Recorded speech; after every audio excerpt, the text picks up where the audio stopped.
I'm Scott Knowlton. With the PCI Express 4.0 Draft 0.7 release in November 2016, you can start designing your high-performance PCI Express 4-based SoCs with confidence now.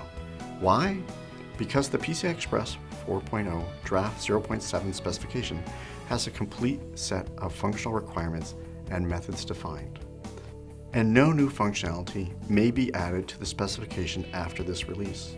Also, before the release of the 0.7 version, the electrical specifications were required to be validated via test silicon. Before we continue, let's take a quick snapshot of what's new in the latest release of the PCI Express 4.0 specification. As you can see, the list of enhancements is pretty long, but I'd like to highlight a few key items like lane margining, scaled credits, and increased tags. So lane margining at the receiver is the most significant addition to the 0.7 draft specification. Lane margining allows software to evaluate how much margin exists on each lane of the PCI Express channel. The specification defines a set of registers and a basic command set whereby the host software can instruct each receiver in a PCI Express channel to move its sampling point in both time and optionally voltage.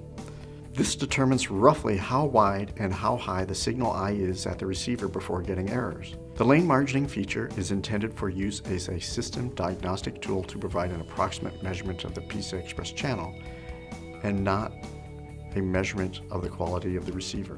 Lane margining support is required of all PCI Express 4.0 devices. However, use of lane margining is not required to run at 16 gig.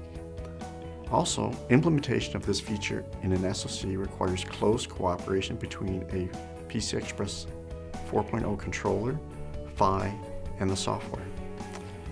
Certain devices with specific workloads might not be able to fully utilize the 16 gig data rate with the existing limits on credits and extending transactions.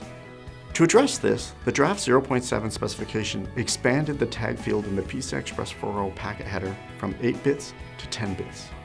All devices implementing the 16 gig signaling rate are required to support receiving 10-bit tags, but may choose whether or not to generate them based on their own needs. Therefore, all designers of PCI Express 4.0 16 gig devices will need to expand the received tag tracking logic to handle the larger tags. But they can continue to rely on header credits to throttle the total number of simultaneous requests they must accept. To support full utilization of the additional tags, the PCI Express 4.0 specification defines a scaling scheme for the flow control credit mechanisms.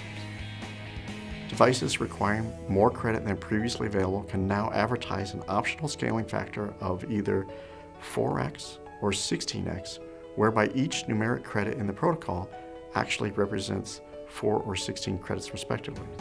Here again, all devices implementing PCI Express 4.0 at 16 gig are required to support their link partner scaling by 4x or 16x, but are permitted to use 1x scaling for their own credits if desired.